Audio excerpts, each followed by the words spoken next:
Class 12 का chapter number 2 और सबसे इंपॉर्टेंट पार्ट जो है उसका वो है आपका qualitative properties.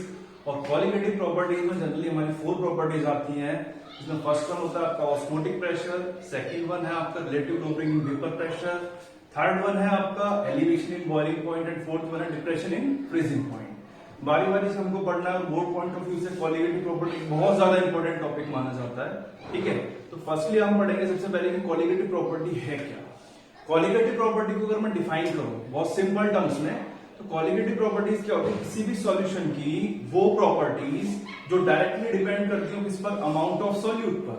Amount of solute से मतलब concentration of solute and irrespective to the nature of solute और नेचर ऑफ सॉल्वेंट, मतलब किसी पर डिपेंड नहीं करेगा, बस किस पर डिपेंड करेगा, अमाउंट ऑफ सॉल्यूट पर। उसी को हम क्या नाम देते हैं, क्वालिटेटिव प्रॉपर्टीज। हम 4 क्वालिटेटिव प्रॉपर्टी पढ़ने वाले हैं और सबसे पहली प्रॉपर्टी जो होगी हमारी, वो प्रॉपर्टी होगी आपकी osmotic pressure. Osmotic pressure, osmotic pressure की अगर मैं बात करूं, ऑस्मोटिक प्रेशर को पढ़ने से पहले हमें बहुत छोटी छोटी चीजें पता होनी चाहिए, जो कि आपका एक तरीके से आपने शायद बायो में पढ़ा भी हो कुछ बच्चों ने। एसपीएम के बारे में पता होना चाहिए सबसे पहले। एसपीएम जनरली क्या होता है, सेमी परमिएबल मेम्ब्रेन होता है। ठीक है, अब सेमी परमिएबल मेम्ब्रेन की अगर मैं बात करता हूं, तो सेमी का मतलब क्या होता है, कुछ पार्ट, परमिएबल का मतलब क्या है, परमेंट, और मेम्ब्रेन से मतलब होता है एक तरीके से झिल्ली। और इसका सबसे बेस्ट एग्जांपल है, आप चाय की अगर हम बात करते हैं, चाय सभी लोग पीते हैं और चाय जब बनती है तो बनने के बाद क्या होता है, फिल्टर ऑफ करते हैं। तो फिल्टर ऑफ जिस एपरेटस में करते हैं, तो ऐसा थोड़ा ना होता है कि भाई कि कंप्लीटली सारा पार्ट उसमें नीचे चला गया। क्या होता है, कुछ पार्ट मतलब लिक्विड जो है वो नीचे जाता है, तो सॉलिड पार्ट प्रेजेंट होता है आपका चाय के अंदर, वो ऊपर रह जाता है। तो वहां पे जो आपका फिल्ट्रेशन एपरेटस है वो भी किस चीज का वर्क करता है, एज अ एसपीएम। अब फिल्ट्रेशन एपरेटस में क्या हुआ कि वो अलाउ किसको कर रहा है, वो अलाउ खाली कुछ उन सच पार्टिकल्स को कर रहा है जो जिनका पोर साइज फिल्ट्रेशन एपरेटस के बराबर है, जिनका पोर साइज फिल्ट्रेशन एपरेटस से छोटा है उनके बराबर है, वो तो वहां से निकल गए। लेकिन जिनका पोर साइज बड़ा है as compare to the filtration apparatus, like चाय पत्ती हो गई आपकी, अदरक हो गया, लौंग डाल दो, आप कुछ भी डाल दो, वो सब ऊपर रह जाता, बाकी नीचे चला गया। तो वहां कुछ परमिट हुआ, परमिट का मतलब कुछ पार्ट परमिट हुआ, मतलब सेमी परमिएबल मेम्ब्रेन एक तरीके से झिल्ली हो गई। या इसका एक बहुत अच्छा एग्जांपल हो सकता है, आप रात के टाइम रेजिन्स भिगो के रख दीजिए, मॉर्निंग तक क्या होता है, स्वेलअप मिलता है। स्वेलअप क्यों मिलता है कि वाटर उसके अंदर गया, किसके थ्रू गया, तो रेजिन की अपर लेयर होती है, वो वर्क करती है एज अ एसपीएम, जिसे हम नाम देते हैं सेमी परमिएबल मेम्ब्रेन। ठीक है, आगे की अगर बात करता हूं तो एसपीएम हमें पता लग गया। मैं बात करता हूं उससे बाद में ऑस्मोसिस की। ऑस्मोसिस की अगर बात करें तो ऑस्मोसिस को समझने के लिए हमें समझना पड़ेगा। एग्जांपल लेता हूं बहुत छोटा सा, एक बकेट ली मैंने, उस बकेट में मैंने पार्टीशन करा, 2 पार्ट में डिवाइड करा। पार्टीशन करने के लिए बेटा मैंने यूज करा आपका एसपीएम, सेमी परमिएबल मेम्ब्रेन। अब देखो ये जो है इसकी एक स्पेशलिटी है। सेमी का मतलब है कुछ पार्ट, कुछ पार्ट का मतलब जरूरी नहीं है सभी कुछ निकल के चला जाएगा, कुछ सेलेक्टिव मॉलिक्यूल्स होंगे जिन्हें अलाउ करेंगे। और मैं अगर डेफिनेशन के अकॉर्डिंग बोलूं तो एसपीएम जो है सोल्यूशन में अलाउ करती है खाली सॉल्वेंट मॉलिक्यूल्स को, सॉल्यूट मॉलिक्यूल्स को अलाउ नहीं करती, क्योंकि उनका साइज बड़ा होता है as compare to the pore size of SPM. ठीक है, बकेट का पार्टीशन करा, पार्टीशन करने के बाद में एक साइड बेटा हमने फिल करा आपका pure water, pure water, pure water है बिल्कुल, मतलब H2 as a distilled water आप मान भी सकते हो इसे। ठीक है, दूसरी साइड मैंने फिलअप करा आपका सी वाटर, सी वाटर फिल करा मतलब NaCl प्लस H2। ठीक है, NaCl प्लस H2 फिल करा। अब डिफरेंस क्या है दोनों में कि भाई यहाँ पे तो जो है आपका खाली वाटर है, प्योर वाटर, मतलब यहाँ पे खाली क्या है आपका सॉल्वेंट है। लेकिन दूसरी साइड क्या है आपका NaCl प्लस H2, मतलब वाटर के साथ साथ यहाँ पे किसके मॉलिक्यूल्स प्रेजेंट होंगे, NaCl के पार्टिकल्स भी प्रेजेंट है। तो NaCl के भी अगर पार्टिकल्स प्रेजेंट है तो NaCl प्लस H2 इसे हम एक तरीके से कह सकते हैं ये आपका सॉल्वेंट नहीं, ये क्या होगा, ऐसा सोल्यूशन होगा। क्लियर। अब आगे की कहानी क्या होगी, एसपीएम के थ्रू क्या होगा, यहां से वाटर के मॉलिक्यूल्स जो है या तो इधर मूव करेंगे, या तो इसमें से इधर मूवमेंट होगा या इधर से इधर मूवमेंट होगा। लेकिन कैसे होगा, क्या होगा, वो देखते हैं। मैं यहां अगर वाटर की बात करता हूं, तो वाटर की बात अगर करता हूं तो यहाँ वाटर जो है बिल्कुल pure water state, pure pure दिया हुआ है, मतलब कंसंट्रेशन ऑफ वाटर जो है वो यहाँ पे ज्यादा है as compare to air. Pure water की कंसंट्रेशन बहुत ज्यादा दी हुई है as compare to the sea water. भाई सी वाटर में क्या आपका NaCl भी है, वाटर भी है, तो मैं यहाँ पे वाटर का बिल्कुल जो लार्ज अमाउंट दिया हुआ है, मैं से कहूंगा हाईली कंसंट्रेटेड। हाईली कंसंट्रेटेड क्यों कह रहा हूं? क्योंकि इसके अंदर खाली क्या प्रेजेंट है आपका वाटर, प्योर वाटर प्रेजेंट है। लेकिन अगर इसकी बात करूंगा तो यहाँ पे क्या है, हमारा सॉल्यूट भी है प्लस वाटर भी है, तो मैं इसे क्या नाम दूंगा, लो कंसंट्रेटेड। ठीक है, लो कंसंट्रेटेड मैं इसे नाम दूंगा। ठीक है, आफ्टर दैट क्या होगा, वाटर मॉलिक्यूल्स आपके फ्लो करने शुरू होंगे, कहां से कहां, high concentrated to low concentration. Flow करने पर क्या होगा, यहां से एसपीएम के थ्रू निकलने शुरू होंगे। अब धीरे धीरे यहां पे क्या होगा, जो वाटर लेवल है वो तो आपका लो होना शुरू हो जाएगा, नीचे की तरफ गिरेगा, और यहां पे क्या होगा, ये वाटर लेवल बढ़ना शुरू हो जाएगा। ठीक है, और ये तब तक चलता रहेगा जब तक इक्विलिब्रियम अटेन नहीं हो जाता। इक्विलिब्रियम अटेन होने के बाद में ये प्रोसेस अपने आप ऑटोमेटिक रुक जाएगी। ठीक है, लेकिन अगर मैं कहूं कि भाई मुझे इस प्रोसेस को स्टॉप करना है, तो स्टॉप करने के लिए मुझे सॉल्यूशन साइड पे क्या अप्लाई करना पड़ेगा, प्रेशर। तो प्रेशर अप्लाई करने के लिए बेटा मैंने लगाया पिस्टन, पिस्टन से यहां प्रेशर अप्लाई कर, अप्लाई करने पर जो ये फ्लो है, कहां से कहां फ्लो, कहां से कहां हो रहा है हमारा, high concentrated to low concentrated. इस फ्लो को स्टॉप करने के लिए मैंने पिस्टन लगाया, और पिस्टन से क्या अप्लाई करना है, यहां पर प्रेशर अप्लाई करा। तो प्रेशर अप्लाई करने के बाद में ये प्रोसेस अगर स्टॉप हुआ, जिस पर्टिकुलर प्रेशर पर ये आपकी फ्लो जो है high concentrated to low concentrated stop होगा, उसी को मैं क्या नाम दूंगा, आपका ऑस्मोटिक प्रेशर। और ये जो फ्लो था आपका कहां से कहां, flow of solvent molecules from high concentrated to low concentration, उसको मैंने क्या नाम दिया, ये जो पूरा मेरा पार्ट है इसे बोलते हैं हम ऑस्मोसिस। और ऑस्मोसिस को रोकने के लिए जितना आपने एक्सटर्नल प्रेशर अप्लाई करा, कहां पर, सॉल्यूशन वाली साइड पर, उसी प्रेशर को मैंने क्या नाम दिया, ऑस्मोटिक प्रेशर। जनरली रिप्रेजेंट करते हैं बेटा हम इसे किससे, पाई से, पाई से रिप्रेजेंट करते हैं। यहां पे ये प्रेशर जो होगा वो हो गया आपका पाई मान दिया, क्लियर हुआ। लेकिन अगर ये जो एक्सटर्नल प्रेशर आप अप्लाई कर रहे हो, ये अप्लाई करने पर ऑस्मोसिस रुक गया, ऑस्मोसिस रुक गया, तो उसे हमने क्या नाम दिया, ऑस्मोटिक प्रेशर नाम दिया, फ्लो रुकने के लिए। लेकिन अगर ये फ्लो अपोजिट हो गया, अपोजिट का मतलब क्या है कि फ्लो जो है वो आपका हो गया low concentration to high concentration. अब उल्टा हुआ तो ऑस्मोसिस का उल्टा क्या होता है, ऑस्मोसिस का उल्टा होगा बेटा रिवर्स ऑस्मोसिस, रिवर्स ऑस्मोसिस।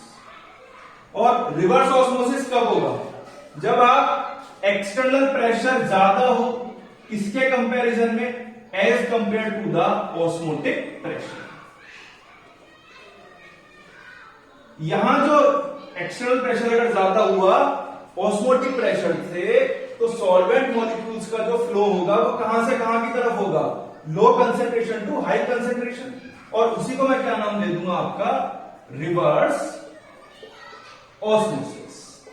ठीक है, डिसैलिनेशन ऑफ वाटर हो गया, डिसैलिनेशन ऑफ वाटर में यही प्रोसेस यूज होती है। लाइक हमारे घर में जो आपके आरओ लगे हुए होते हैं, वो भी आरओ हम कहते हैं जनरली, आरओ की फुल फॉर्म होती है आपकी रिवर्स ऑस्मोसिस। और फिल्ट्रेशन के लिए जो यूज कर रहे हैं वो भी हम यही प्रोसेस यूज करते हैं। डिसैलिनेशन ऑफ वाटर से मेरा मतलब है सी वाटर से आप प्योर वाटर निकालते हो, वहां पे भी हम किस तरीके से निकालते हैं, with the help of reverse osmosis. ये कंडीशन अप्लाई करेंगे, कंडीशन क्या होगी कि जो एक्सटर्नल प्रेशर है वो ज्यादा होना चाहिए, किसके कंपैरिजन में, as compare to the osmotic pressure. Flow जो है वो पूरी तरीके से अपोजिट होगा, फ्लो अपोजिट होने के बाद में जो प्रोसेस हो जाएगी आपकी रिवर्स ऑस्मोसिस हो जाएगी। मैथमेटिकल अप्रोच की अगर बात करते हैं तो जनरली प्रेशर को डिनोट, ऑस्मोटिक प्रेशर को डिनोट करते हैं पाई से। ठीक है, और आइडियल गैस इक्वेशन में लास्ट ईयर पढ़ी थी, क्या थी हमारी, PV equal to NRT, PV equal to NRT थी। और जनरली पी इक्वल टू मैं लिखता हूं N by V R T. तो number of moles upon volume मेरा रिप्रेजेंट करता है बेटा कंसंट्रेशन को, तो ये हो गया CRT के इक्वल। अब प्रेशर जो मैं ले रहा हूं यहाँ पे ऑस्मोटिक प्रेशर, तो मेरा क्या बनेगा, ऑस्मोटिक प्रेशर को रिप्रेजेंट करते हैं पाई से, तो ये बना पाई इक्वल टू CRT। ठीक है, वॉल्यूम बुक्स में दिया हुआ है कि osmotic pressure directly proportional to concentration directly proportional to temperature, फिर कंबाइन करके लिख दिया पाई प्रोपोर्शनल टू CT, फिर लिख दिया pi equal to CRT। R आपको पता ही है बेटा, R होता है आपका यूनिवर्सल कांस्टेंट, जो आपने स्टेट्स ऑफ मैटर में पढ़ा हो क्लास 11th में। T temperature, C concentration, concentration पे कौन सी मोलैरिटी होगी क्योंकि यहाँ पे वॉल्यूम यूज कर रहे हैं। पाई हो गया आपका ऑस्मोटिक प्रेशर। क्लियर, नोट कर लीजिए फटाफट से, स्क्रीनशॉट ले लीजिए।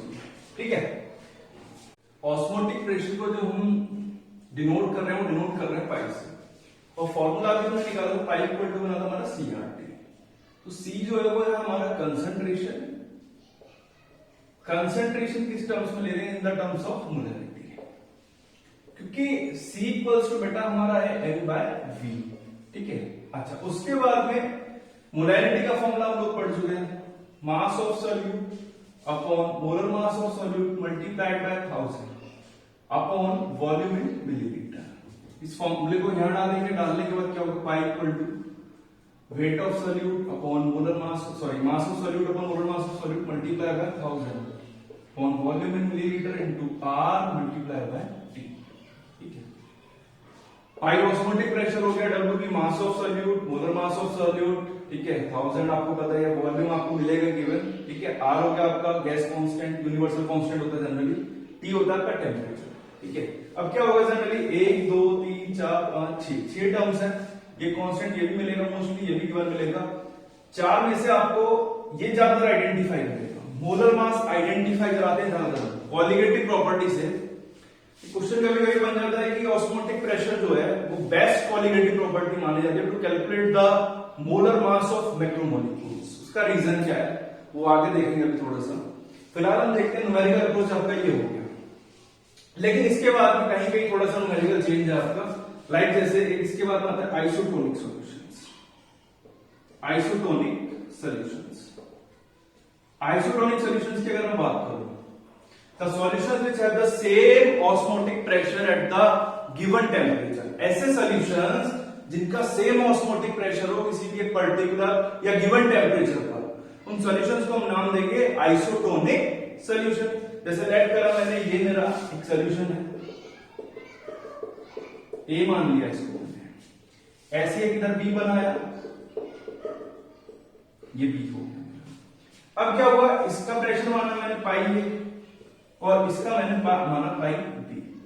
ठीक है, पाई ए पाई बी अगर आपस में इक्वल होते हैं तो इन दोनों को मैं क्या नाम दूंगा, एक ऐसे सॉल्यूशन हो गए मेरे आइसोटोनिक सॉल्यूशन। बस आपके पास जो टेम्परेचर है वो दोनों का क्या होना चाहिए, सेम होना चाहिए। ठीक है, पाई ए इक्वल टू अगर पाई बी हो गया तो इसको मैं लिखता हूं C1RT equal to C2RT। C1 is the concentration of A solution and C2 is the concentration of B solution। RT से RT आपका कैंसिल हो गया, तो बना क्या C1 equal to C2, concentration दोनों की इक्वल हो गई।